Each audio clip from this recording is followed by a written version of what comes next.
Hi, my name's Helve. Welcome to Awaken to Truth. I am one of the hosts on the show. I love the Lord, His Word. I love all things country, and I like drinking my pop out of a wine glass. Hello, and thank you for joining us on Awaken to Truth. My name is Christy.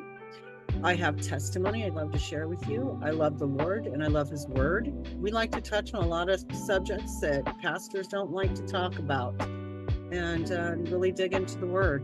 So please join us. Thank you.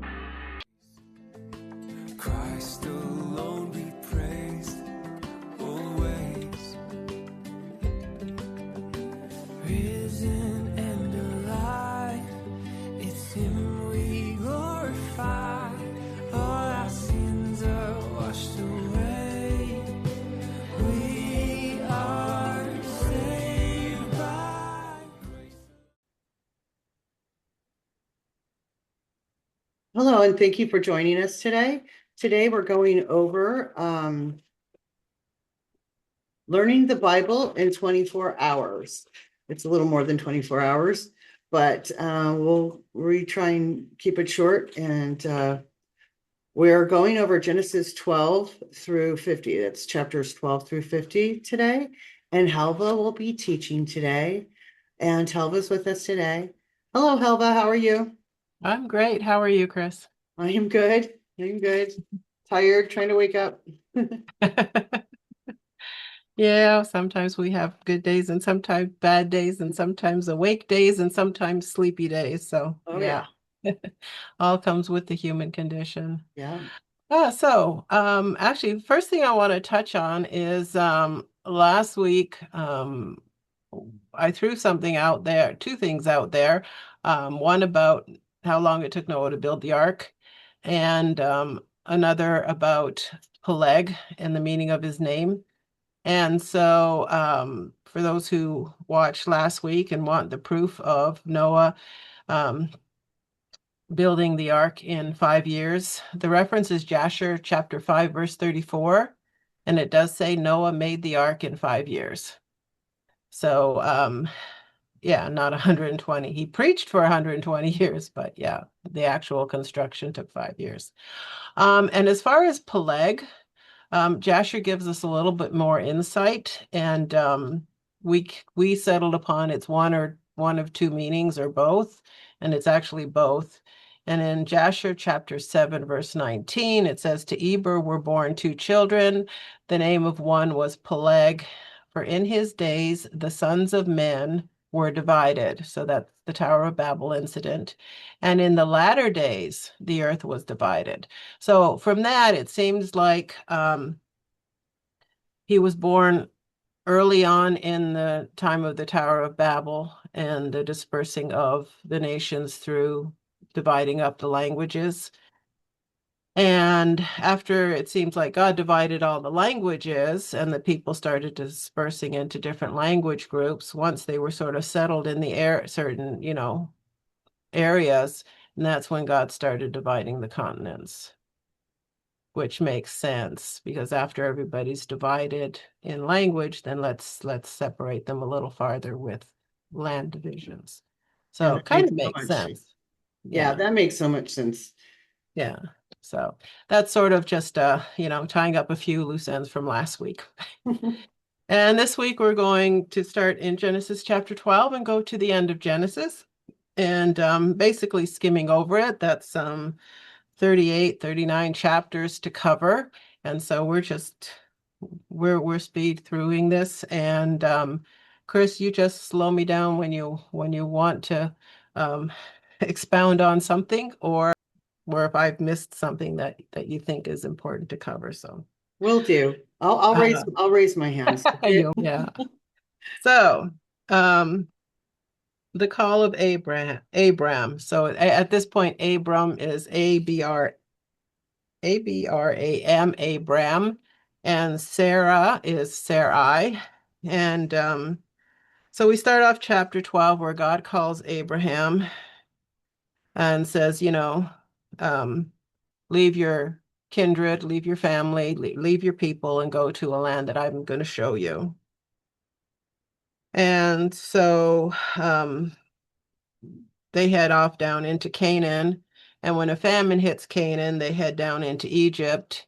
And in Egypt, Sarah caught the eye of the Pharaoh.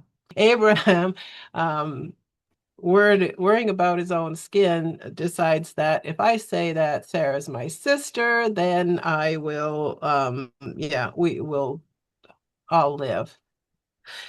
So after reaching Canaan, a famine hits. So Abram takes Sarah and their servants and goes down into Egypt, which apparently did not have the same famine situation.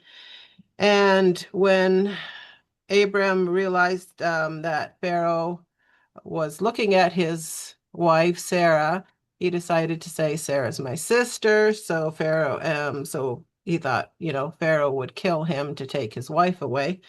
And so to save his own skin, he called his wife his sister, who, um, with the genealogies, Sarah was actually his niece, but still close to his own age because some of these well, we know how families work. So anyhow, and according to Jasher, Lot, who comes into play later, is Sarah's brother. So they were siblings, which is, interesting, but just non-essential information to the story. So when Sarah is taken into Pharaoh's court to be his wife, God strikes Pharaoh's household, and he is never able to sleep with Sarah. And then he comes to realize that Sarah is actually Abraham's wife as well as close relative, quote unquote, sister. And so he's like, how dare you lie to me? All this judgment God's brought down on my head, and almost died because of it. And here, take your wife and go. And so they left Egypt. Going back into Canaan, we see that Abraham and Lot are both wealthy, and their servants are trying to graze their livestock, and they're overlapping in fields and getting into quarrels. So Abraham says to Lot, there's plenty of land around here. Pick which part you want, and I'll take the other part. So Lot goes down into a well-watered field in lush valley area near Sodom and Gomorrah. And soon after, I'm not sure how long after, and we're in chapter 14 now, Abraham has to rescue Lot because 4 kings and their armies came against 5 kings, which part of that was, Sodom. And they were conquered, and Lot and all of Sodom and everything they owned, women and children, were taken captive and taken away. It came to Abraham's attention, and Abraham had 318 trained men in his family. 318 trained men against 4 armies, 4 kings with their armies. But God gave them victory. And so Abraham rescued Lot, brought everything back, would take no spoil, because he said to the king of Sodom, I am not going to allow you to say that you made me rich. God made me rich.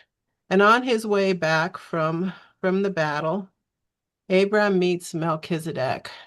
It's a Old Testament type symbol of Jesus, because Melchizedek was both king and priest of Salem, which is Jerusalem, today Jerusalem.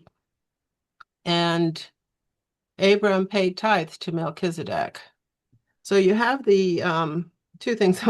You have the whole concept of tithing way before the Mosaic law. So tithing, giving your best to God, has nothing to do with the Mosaic law.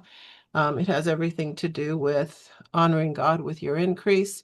And in honoring him with your increase, you're basically acknowledging that he's the one who has provided you with the ability to work, with the ability to make money, with the ability to gain wealth. So Melchizedek is both a king and a priest. In the Levitical law, the king could not be the priest could not be the king. One of the kings of Israel who decided to try to cross the line was struck with leprosy. So God took it seriously. But Jesus is the one who can be king and priest and cross that line. And if you look at the U.S. Constitution, the separation of church and state, that's the same idea. But the thing with the U.S. Constitution, the separation of church and state is the state cannot stick its nose into the church. The state cannot impose religion upon people, cannot tell people you have to be this religion or not that religion, because that was going on in Europe. So if the monarch of England was Catholic, the whole nation was Catholic. If the monarchy changed and the next monarch was Protestant, the whole nation was Protestant. They did not want that when they came to the United States. They wanted religious freedom. The government should not be able to dictate the religion of the people. That's what freedom of religion is. It does not mean that religious views can't enter politics. Religious views enter politics all the time because the laws that are made, thou shalt not kill, don't steal, don't murder. Those are laws based on Christian principles, God's laws. Absolutely. So, yeah. I do have a comment. The reason why they created those laws were not for Christians or really any religion other than the Luciferian and satanic takeover of this country and where it came from, but we're not going to dive into that. But no, it wasn't for us that they did this, but yes, it was based on the Bible, and even the Freemasons and the Illuminati used the Bible, the Quran, and all kinds of stuff like that. But it's for different reasons. Yeah. It was posed as freedom of, godly religions as opposed to, yes, the Luciferians wanted to openly practice witchcraft, and that is a religion. And if you have freedom of religion, then that falls under that, It's to protect themselves, not us. Just put it Yeah. Yeah. But yeah. I hear you. I understand. Okay, so after this incident, God makes a covenant with Abraham. But in the covenant process, God puts Abraham to sleep, and he becomes the sole holder of the covenant, the sole responsible party to keep the covenant. And it's because we as human beings fail. God basically is like, I'm making this treaty with you. I'm making this promise to you. And it has nothing to do with what you do or what you don't do. I'm instituting it. And in that covenant, he also tells Abraham, after your people are going to go down into Egypt. They're going to become slaves, be oppressed, and after 4 generations, they will return to this land. So it's in that time where God makes a covenant with Abraham, puts him to sleep. He tells Abraham that. So Abraham and Sarah have been married for years and years, and they don't have any children. God has closed Sarah's womb. And Abraham's like, well, how can I be the father of many generations and I don't have any children? And Sarah is, concerned, one, because of the shame of not having any children for a woman in those days. And how is God going to fulfill his promise? And so she decided she needed to help God out. Big mistake when you think you can help God out. And so she did what was customary in those days. If a woman couldn't have children, she would take her maidservant and give the maidservant to the husband to have a child on her behalf. And so Hagar comes in and has Ishmael, and we see the repercussions of that to this day.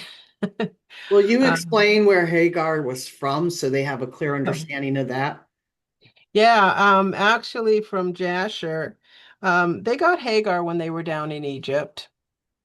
And I believe from Jasher, Hagar was a princess, one of the king's daughters, given to Sarah um, as a maid. You know, basically, it's like God's protection is over these people. God's hand is on these people. He's blessing these people. You'll be well off with these people. Mhm. So the king gave his daughter, a princess, to Sarah as a handmaid. Um, I don't know how she liked that or didn't like that, but that, it's like going from a princess to a servant, but I'm sure she didn't appreciate that too much. Yeah. no, most women wouldn't. So that's why you all have Arab nations that circumcise themselves, and you have the Jewish nation that circumcise themselves as a outward sign, a physical sign of being a descendant of Abraham physically. As Christians, we are children of Abraham by faith, and the circumcision is of the heart, not the flesh.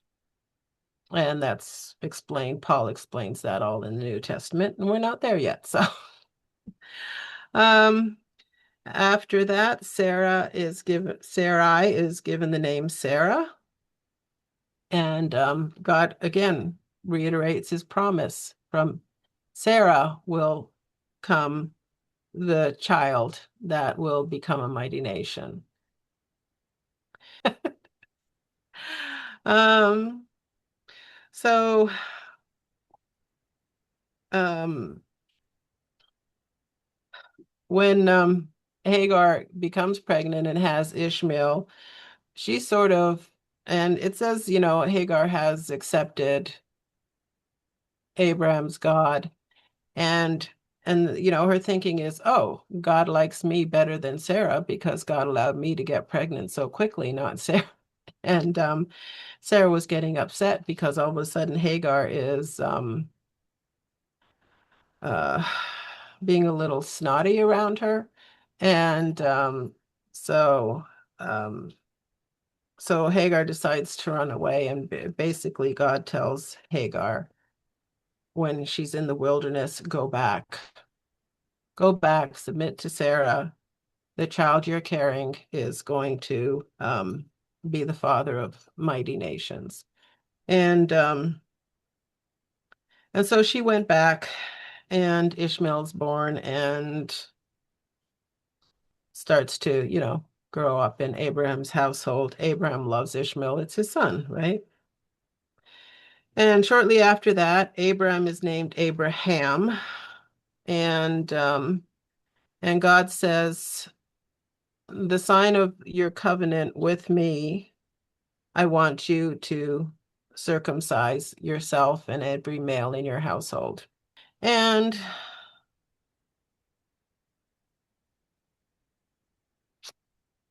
okay, so let's back up. Okay, Sarah is named Sarah.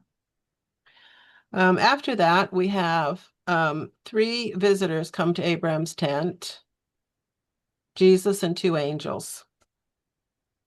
And while they're there, they tell Abraham that this time next year, Sarah will have a child.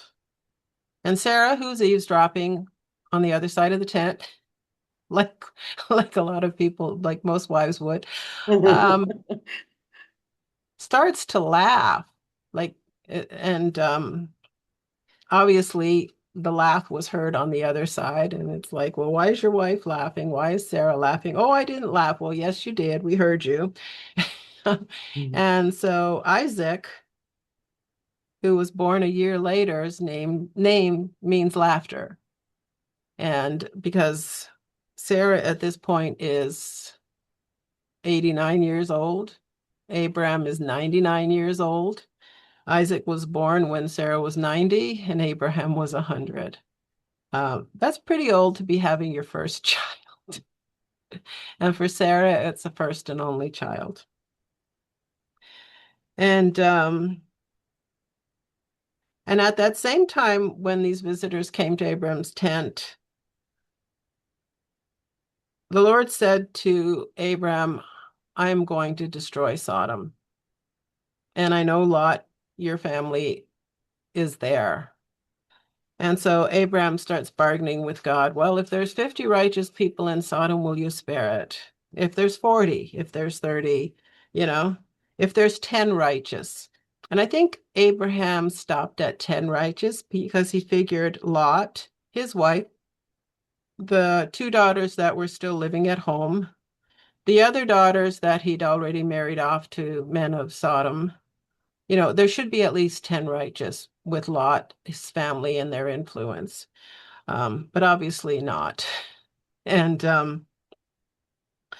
so the Jesus stayed and spoke with Abraham a little bit longer, and the two angels went down to Sodom and Gomorrah, to Sodom, and went in and found Lot and went in and basically told him, we have to leave. You have to leave. In the morning, you're packing up tonight. In the morning, we're heading out of here.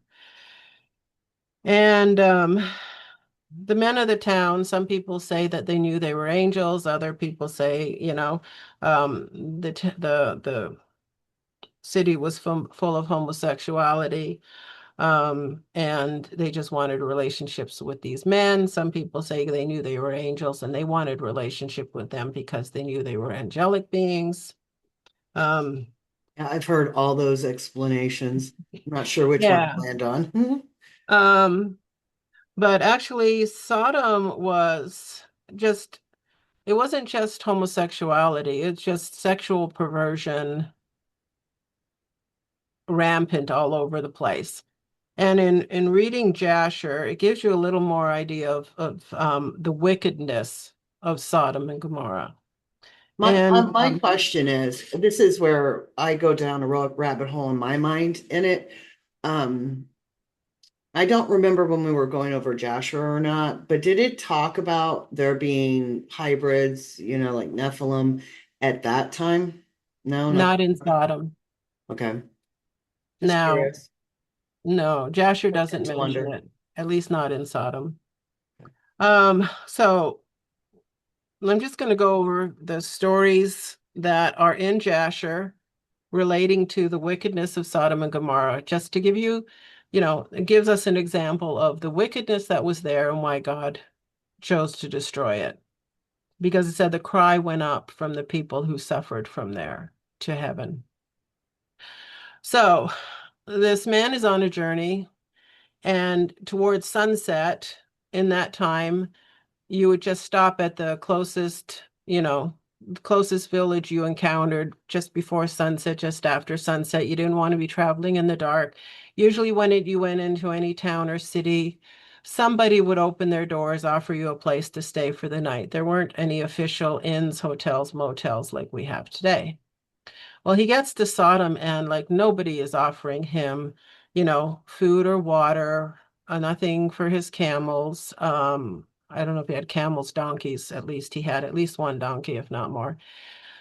Um, and so by and by, someone goes out to him and says, well, you shouldn't be spending the night here. Why don't you come to my place? And it's like, okay.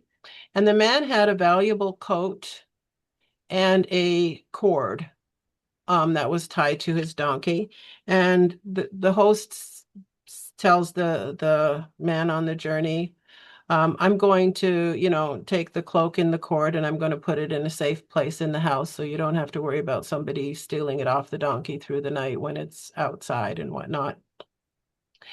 And so the next morning, the guy gets up and is like, okay, thank you very much. What do I, I'll be on my way. Oh, no, no, no, no. Stay for lunch, stay for dinner.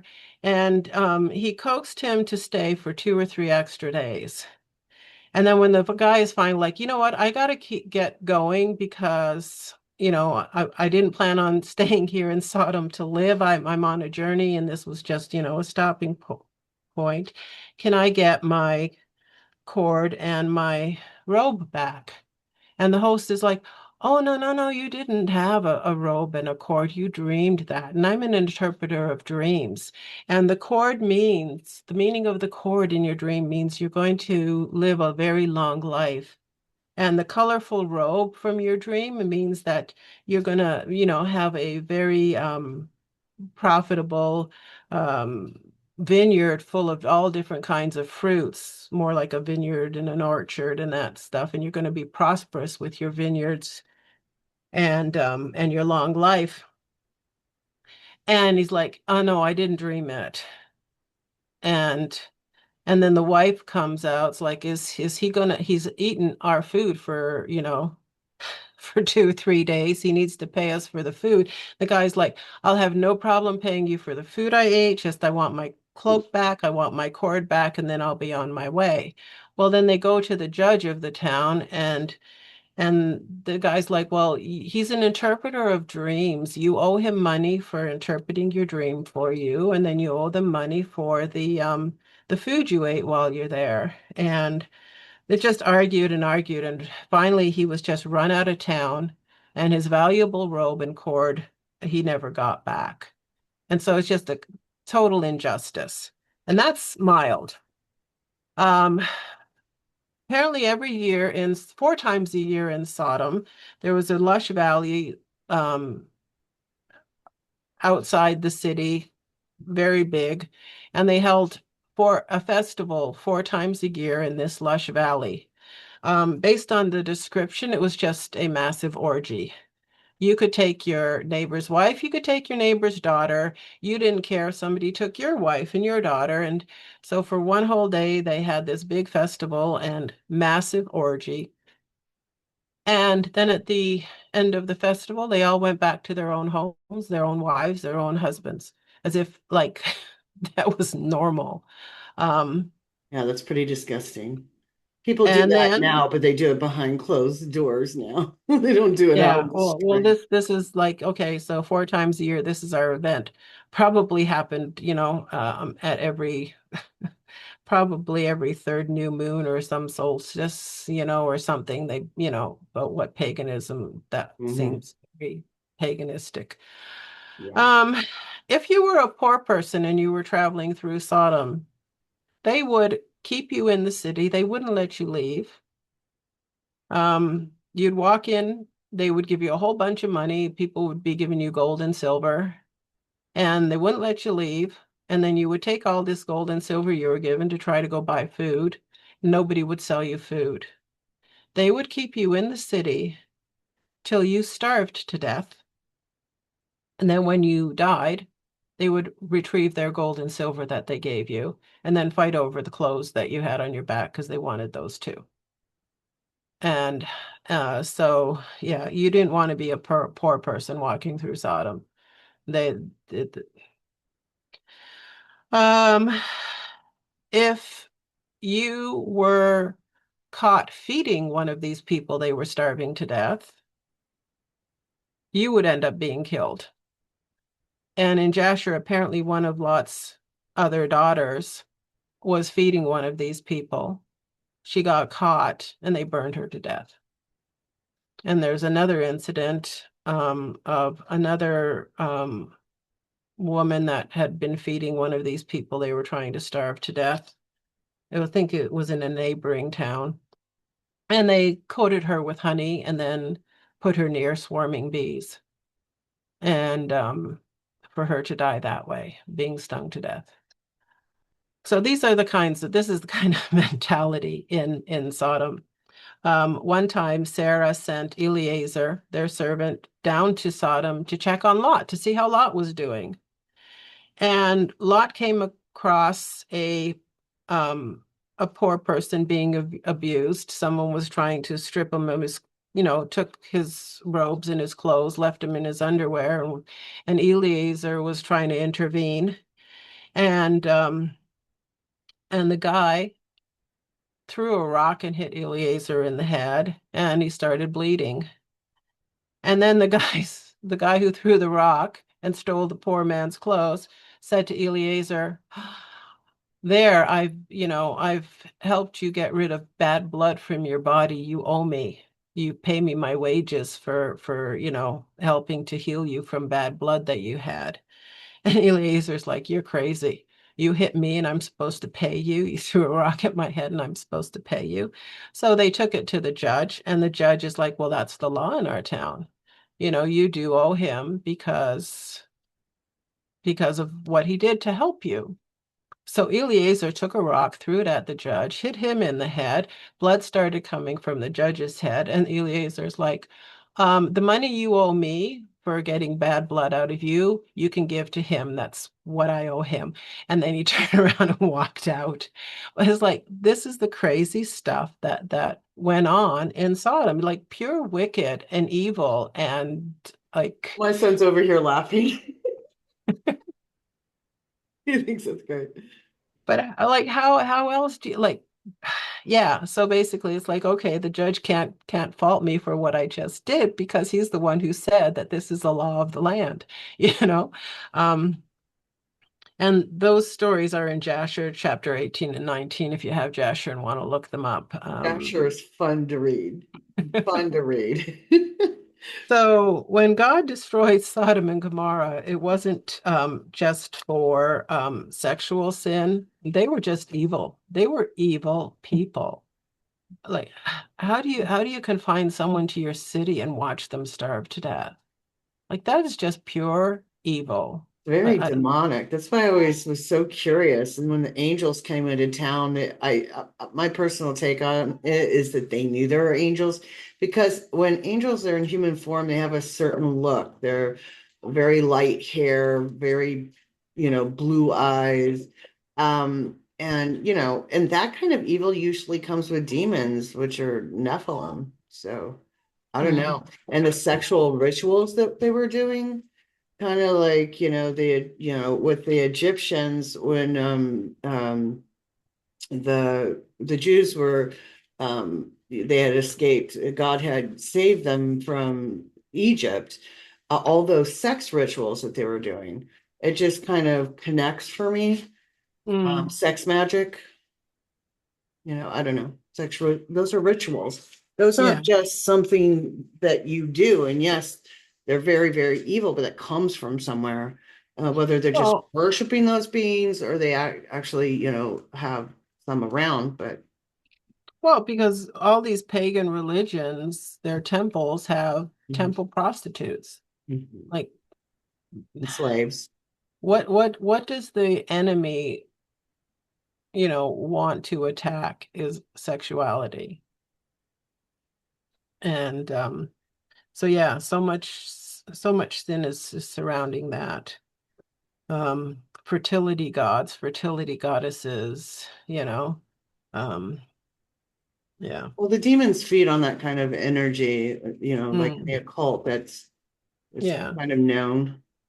Yeah, and I mean Easter with eggs and bunnies that multiply, like the whole it's sexual symbolism and procreation symbolism, and has nothing to do with the death and resurrection of Jesus. Nope. So I mean that there shows you that the whole holiday is Worship Ishtar. is is bathed in paganism, but yeah. Okay. So Sodom and Gomorrah get destroyed. Um, Lot's wife looks back, becomes a pillar of salt. That's just, basic Sunday school stories. You can easily read that. Genesis, the whole book of Genesis is I would say an easy read of history from Adam to Moses. Um, and yeah, well worth reading, even just for it's just full of stories, lots of stories. And we're not going to go into detail on everything, obviously. Okay, so Lot and his daughters flee. Um, yeah, that's and from Lot and his daughters come the Moabites and the Ammonites, which become enemies of Israel when they're leaving Egypt and, in latter days. And I'm not sure what those nations are called today, but so Abraham is, moving around the land of Canaan. He goes down into the area of the Philistines. Abimelech is king there. And again, he's scared that these men are going to want his 90-year-old wife as their wife because she's still so beautiful. And is like, tell them you're my sister because I don't want anybody killing me because of you. And so you go through this whole thing where, God has to basically tell Abimelech, like, Sarah is Abram's wife, don't you dare touch her, or else you're dead meat. And so Abimelech is like, take your wife back. You're under my protection. Nobody's going to harm you because of your wife. Leave, please, just leave. We'll be friends, but from a distance, leave. Um, Isaac is born after this. So, and I'm like, where it's placed in scripture, it's like she was pregnant at the time, it seemed. Really? Well, because it's right between, but again, sometimes scripture bounces back and forth. Yeah. Um, so I'm not sure if this I was think that just would have been mentioned though. I mean, bouncing back and forth, but this is after the Lot incident, after she's told she's going to have a child within the year. well, it might have been right after she heard that, and then she's still laughing it off, and then that whole incident happened, and then she ended up getting pregnant. Who knows? Yeah, because it was a year and pregnancy is 9 months. So then there's 3 months of not being pregnant, and then there's another 4 or 5 months before you even start to show. So yeah. True. She could And have been her, pregnant, not even known it. yeah, because she wouldn't have had any periods at that point. But that's interesting. And before the flood, I mean, what about that? Like when people were living to like 900 and some years old, when was their Oh, period? well, at that point, they'd be probably fertile till they were 600 years old. Yeah. Like if you, if you took 900 and made it into 90, then yeah, by Like 50 or 60. 500 years old, they would start, wow, man, I would not want to think about having a period for 500 Or years. having babies for 500 years for that matter. Yeah. You have many tribes in 500 years. In Genesis chapter 18, verse 10 and 11, this is after Sarah laughs that, I'm not going to get pregnant. I'm not going to have a child. Um, the one of them said, I will return to you about this time next year, and your wife Sarah will have a son. Sarah was listening to this conversation from the tent. Abraham and Sarah were both very old by this time, and Sarah was long past the age of having children. But long past doesn't say how many years that is. But yeah, that's a good point. So she definitely didn't have her period. But now I'm wondering when they would, I'm wondering. Now that's another rabbit hole. Well, Abraham lived to 175 years. Sarah died when she was 120. Um, so yes, the Interesting. ages and stuff was different. Okay, so by and by Isaac is born. This is chapter 21 in Genesis. And when Isaac was weaned, and this usually happened around 2 to 3 years old. They didn't wean kids as early as we do today. Um, I missed that. What and did you so say? I'll cut that part out. I'm sorry. What did you say? When were they weaned? they would wean the kids between 2 and 3 years old, more like 3 years old, not as early as we do today. And when the child was weaned, there was a big party. That was, a time for us, let's throw a party, have a celebration. This is a big milestone in, in the child's life. And Ishmael was making fun of Isaac during at this party. And Sarah heard it and she got very upset. And at that point, she tells Abraham, Hagar and Ishmael need to go. And God is still watching over Hagar. They go in the wilderness. Hagar thinks they're going to die out there, the two of them, and God says, no, I'm, They ran out of water. God shows them where a well is, and God says to Hagar, I'm going to make a mighty nation out of Ishmael because he is a child of Abraham. And so then we have our Arab nations today coming out of Ishmael. Okay, so Abraham has another covenant with Abimelech because Canaan, we know Israel is close to Philistine territory. Philistine territory is Gaza today. So what we know as Gaza was the Philistine territory. And then God says to Abraham, take your son, your only son, Isaac, whom you love so much, and go to the land of Moriah and sacrifice him as a burnt offering on one of the mountains, which I shall show you. Okay, so Abraham is told to go to a mountain that God will show him, and that mountain ends up being what today we know as where Golgotha was, where Jesus was crucified. So John 3:16 tells us, for God so loved the world, he gave his one and only begotten Son, so that whoever believes in him should not perish, but have everlasting life. Abraham is asked to take your one and only son and sacrifice him. And the sacrifice was at the same place that Jesus would be sacrificed for our sins. So Abraham the next morning gets a few servants, gets a donkey, loads the donkey with some wood for the fire, takes a cistern with fire in it, coals in it, so it's easy to start a fire, and takes Isaac, and they're going along to the place God shows him, and it's a couple days journey. And as they're walking along, Isaac says, well, Dad, we have the fire for the offering, we have the wood for the offering, but we don't have a lamb for the offering. Where's the animal that for the sacrifice? And Abraham says very prophetically, God will provide the lamb. God will provide the lamb. And then they go on, and Isaac realizes that he's the sacrifice. And Isaac is probably a strapping young teenager at this point. And Abraham's, knows that this is the promised seed. This is the child who all the nations are going to come forth from me. If God wants me to sacrifice him, then God is going to raise him from the dead. That's the kind of faith that Abraham had.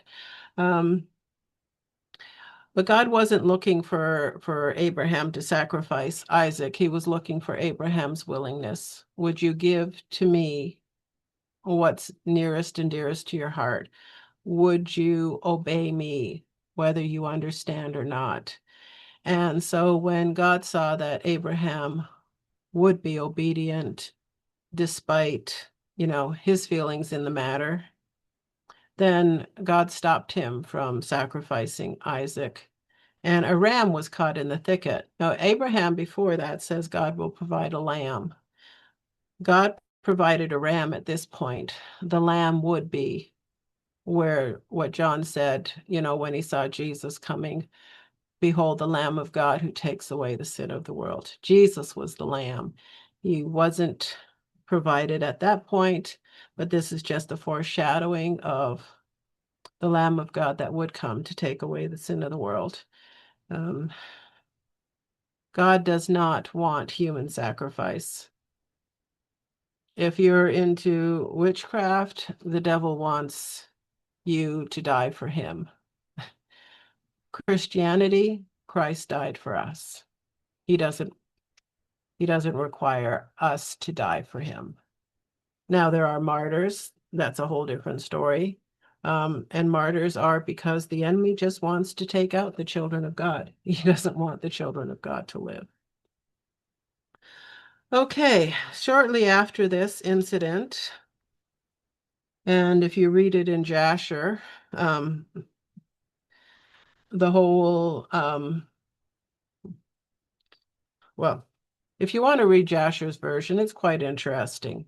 But let's suffice it to say, very shortly after this sacrifice that God interrupts and provides the ram for the sacrifice, Sarah dies at 127. And when after Sarah died, Isaac is mourning for his mom, and Abraham decides that it's time to find a wife for Isaac. So he sends his servant Eliezer back to where they came from and to their father's house and finds a bride for Isaac. And beautiful love story. How Rachel just willingly, yes, I'll go. God sent you here to find a wife. And based on your prayer, I'm the one, and I will go. And okay, so when Abraham, after Sarah died, took another wife, Keturah, and had more children. And one of the children was Midian. And if you remember the story of Moses, he went to the Midianites. So this is extended family he was in. And if you remember the Ten Commandments, they refer to, the God of Abraham. So Abraham did give stuff to his other children and sent them away, but Isaac is the one who inherited everything, basically. Isaac is the one, the child of promise from God. And Isaac ends up having Jacob and Esau, born twins. Esau born first, Jacob born second. And we know that Jacob loved Esau because he was the hunter.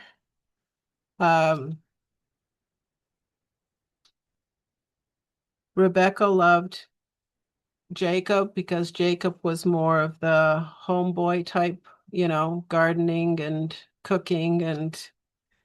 And then Rebecca was also told when she was pregnant that the two babies were fighting inside her, that the younger would serve, the older would serve the younger. So she held on to that promise. And so when it came time to, for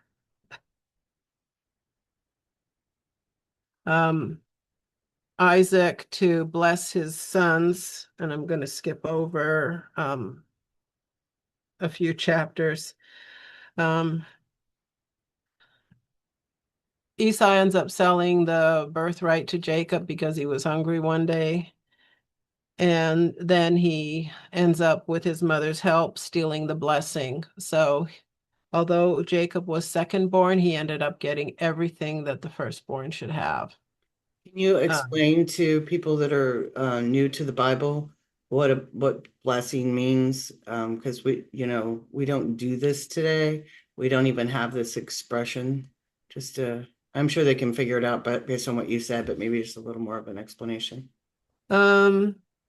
Okay. Yeah, I'm at it again. Sorry. Okay, so instead of trying to explain blessing, which is just good things happening to you, this is the prayer that Isaac prayed over Jacob, the blessing for the firstborn. From the dew of heaven and the richness of the earth, may God always give you abundant harvests of grain and bountiful new wine. May many nations become your servants, and may they bow down to you. May you be the master over your brother, and may your mother's sons bow down to you. All who curse you will be cursed, and all who bless you will be blessed. And so that should have been to Esau, but Jacob got it. And so when Esau came for his blessing, Isaac couldn't duplicate the blessing for Esau. So what he did, and Esau is at this point desperate. He's lost the birthright because of stupidity. And now he's lost the blessing, because the blessing for the firstborn, because of deception. And he's like, Esau pleads with Isaac, but do you have only one blessing? Oh, my father, bless me too. And Esau broke down and wept. So finally, his father Isaac said to him, you will live away from the richness of the earth and away from the dew of the heaven above. You will live by your sword, and you will serve your brother. But when you decide to break free, you will shake his yoke from your neck. In other words, there's going to be, he's got the richness of the earth, he's got the dew of heaven, so you can't live by those. To prosper, you're going to have to live by the sword, and one day you're going to break free of servitude to your brother. Basically was all that he could do. Like, based on the blessing he gave Jacob inadvertently, that's all he could do for Esau. It's almost like So, a heritage, an inheritance, and speaking something over your life that gives you. How do you explain that to people? Because when you well, say blessing today, it's different. You it's know, speaking blessing over a person's life, speaking goodness to them, speaking God's will into their life, speaking prosperity over them. Um, we don't do that. Jewish people still to this day do that. They speak blessing over their family, over their children, over their loved ones. Things like, to the daughters, may you grow up to be like Rebecca and Esther, to their sons, may you grow up to be like, Joshua and Moses and stuff like that. So they will, pray God's favor on their children, and husbands over their wives, they will pray God's favor. So yes, it was a common thing in those days in Israel anyways. And this is before Israel became a nation. So this is something, I don't know if it was before Abraham's time. It had to have been. It probably came from, from Adam down through to Noah, and Noah to Abram and Abraham, because according to Jasher, and like we said last week, Abraham was raised for the first 30 to 50 years of his life by Noah and Shem. So he loved God, worshiped God, served God, and was taught this stuff. So I believe it just came down through the lineage. Um, okay, so now Jacob has to run for his life because Esau, who is going to live by the sword, hates him and wants him dead, and literally says so. So Jacob flees back to Padanaram, where his mom came from, and he falls in love with Rachel. Problem is, he goes to live with his uncle and his uncle's daughter, so his cousin Rachel, and she has an older sister, Leah. According to Jasher, Leah and Rachel were twins. Leah was the firstborn of the twins, but they were still twins. And so Jacob is like, okay, uncle, I will work 7 years if you let me marry Rachel. Well, when 7 years is up and the wedding goes on, Laban dresses Leah for the wedding in so many layers that Jacob can't tell who's under all those veils. And so the next morning after the wedding, after the marriage is consummated, Jacob realizes that he was deceived. The deceiver becomes deceived. Oops, how did that happen? What you sow, that shall you reap, right? Um, so then weddings were a week-long affair in that culture at the time. And so Laban says to Jacob, you know what, finish the marriage week out with Leah, and then I will give you Rachel, but you have to promise to work 7 more years for her. So here he is, within 1 week, he has not one, but two wives who are sisters, who Most one people, yeah, most people think that that he had to wait another 7 years for her, but he didn't. He was no. given her right away, but then he had to stay there and work it off. Yeah. Yeah, but can you imagine, how Leah must have felt knowing she Right. would, yeah, Wasn't even chosen. Yeah. that's just a bad situation. I just like, don't they care about these women's feelings? Obviously not. Wow. Okay, so um because Jacob favored Rachel, God shut Rachel's womb, God opened Leah's womb. And um and Rachel and Leah both did what Sarah did with Hagar, gave their handmaids as wives too. So now Jacob technically has four wives instead of two, and he only wanted one. By the end of it, Rachel ends up having two children, which are the two youngest of Jacob's 12 sons, but his favorites. And Mhm. Leah has six sons, and both handmaids have two each. So it gives you 12 sons of Jacob, the 12 tribes of Israel.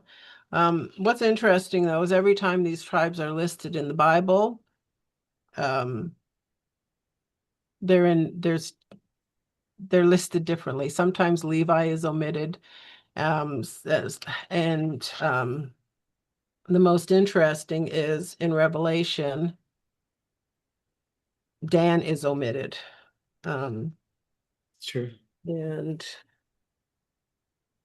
hold I on don't, a I second. didn't remember Levi being omitted though. I did remember the tribe of Dan being Well, omitted. again, depending on where the tribes were listed.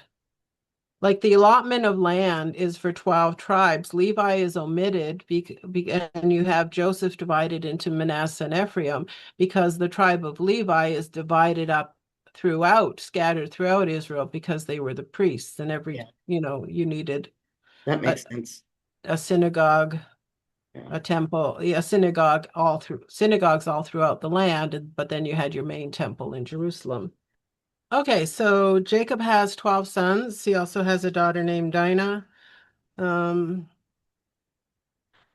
and like I said, the 12 tribes are listed in different orders, different names um, throughout scripture. And in Revelation chapter 7, verses 5 to 8, it talks about the 144,000 witnesses in the last days, 12,000 from each tribe, and it goes down and lists the tribes.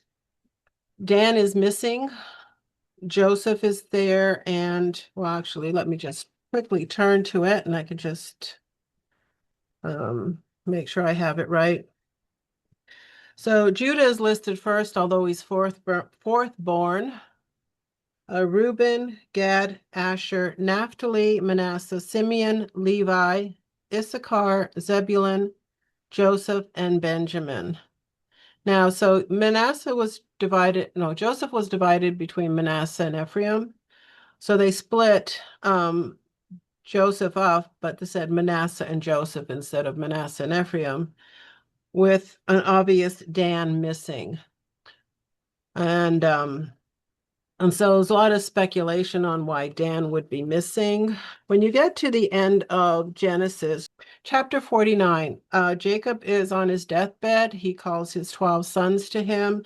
He is pronouncing a last benediction blessing on all of them. Some of them, it sounds more like a curse than a blessing. Um,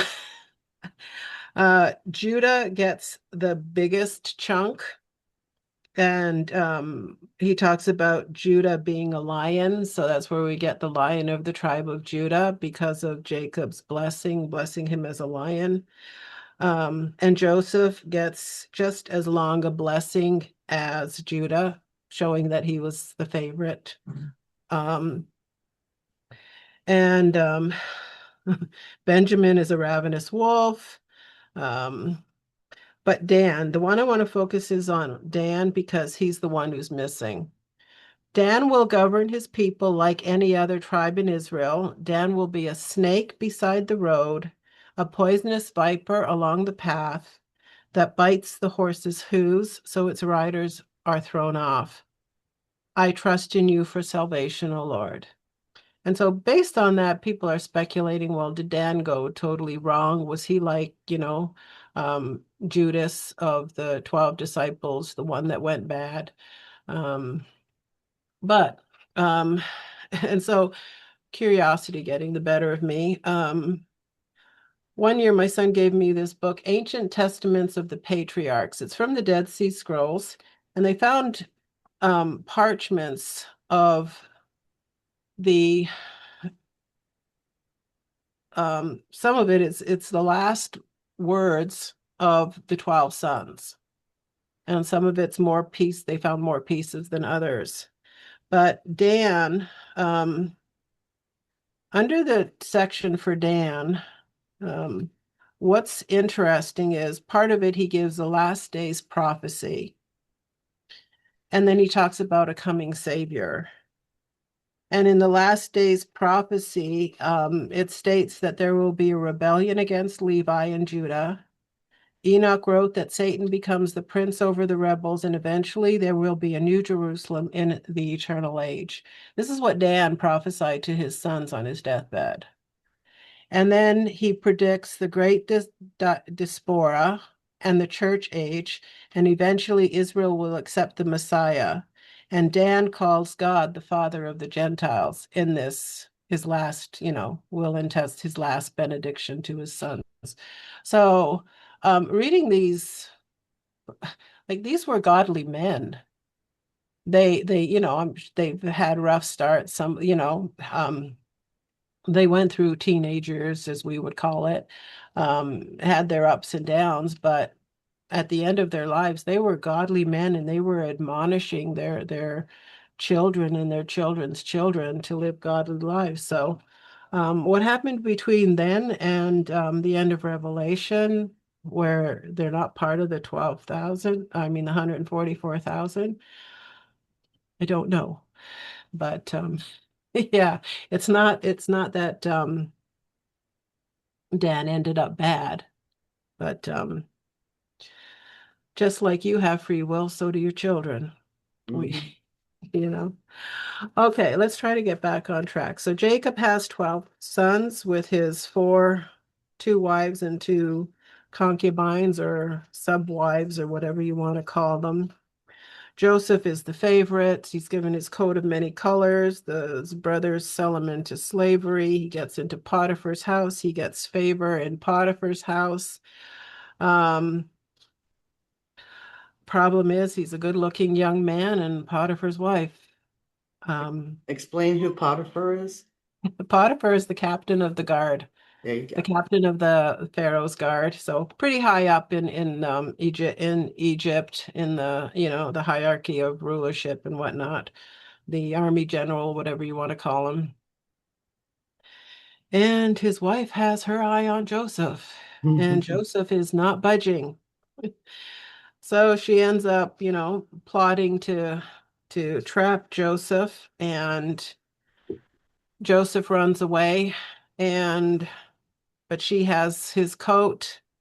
And when her husband comes home, she's all weepy and teary, and you're the servant you brought into basically it's like, if I'm not going to have him, he's going to be dead because he humiliated me. Basically, yeah, he rejected me. Yeah.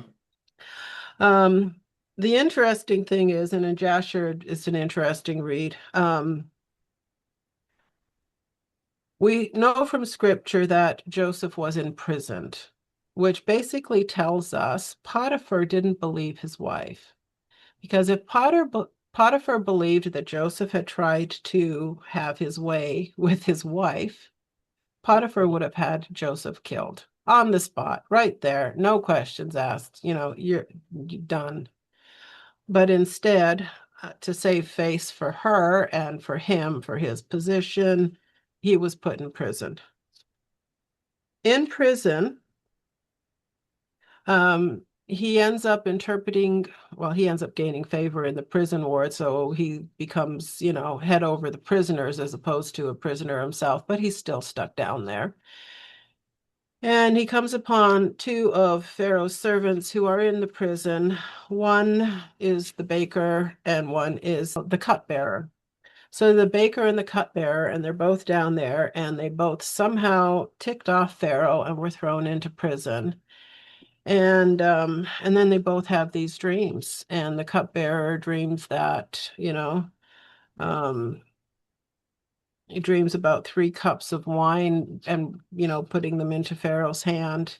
And the baker dreams about 3 baskets of bread that, the birds come and, are starting to pluck the bread out of the baskets that he's carrying on his head, or that he's carrying. I don't know if it's on his head. And so Joseph interprets the dreams to the cupbearer. You will in 3 days be put back into your position, and you will be, the cupbearer for Pharaoh once again.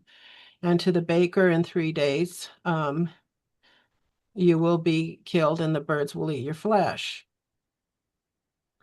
And we know that, through the interpretation of those dreams, Joseph has an opportunity several years later to interpret Pharaoh's dream and become the ruler of Egypt.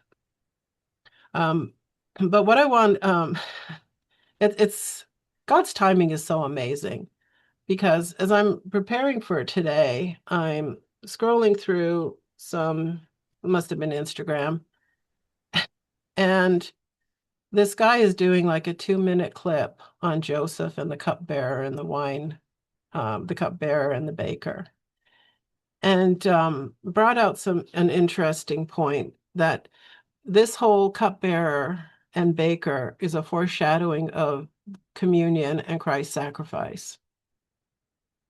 Because Wow. the cupbearer, Jesus held up the cup of wine and said, "Do this in remembrance of me." To the cupbearer, Joseph said, "When you get out of prison, remember me. Remember me. Here's the cup. Remember me. Remember me." And so, and the baker is making bread. Jesus broke the bread and said, "This is my flesh, which is Wow. given for you." And so the flesh has to die. The baker died as a foreshadowing of Christ's flesh being, he being crucified, being put to death. And yeah, so the blood sets us free. The cupbearer with the wine that represents the blood is set free, but the flesh has to die. Wow, that's a very interesting nugget. Thank you for bringing that today. I was That's like, neat. God's timing is so So perfect. cool. Like, yeah, I know the enemy uses the internet for evil, but God can override it. Yeah, And it was definitely. just absolutely, I was like, that I've got to bring out that I have to, yeah. That's neat. I really like So that. hope it blesses you like it blessed me. Um, Okay. okay, so um Joseph is interpreting Pharaoh's dream. There's going to be 7 years of plenty, 7 years of famine. And during the years of famine, Joseph's brothers come down to Egypt and bow down before him, just like he told them they would through the dreams he had that they hated him for, and said, "We will never bow to you." And they ended up bowing to him. Um, and that's how the Israelites ended up in Egypt. And they were down there for 400 plus years. And next week, we will be looking at Moses and the Exodus and Leviticus, Numbers, and Deuteronomy. So it took us, a couple of weeks to get through Genesis, and next week we're doing Exodus, Leviticus, Numbers, and Deuteronomy. But that's all centered on Moses, the Exodus, and the wilderness wanderings. So Um, that's it for today. Hope it blessed you. And if you have any questions or comments, leave them in underneath the video, and we will get back to them. Yes, and thank you for joining us. We'll see you next week.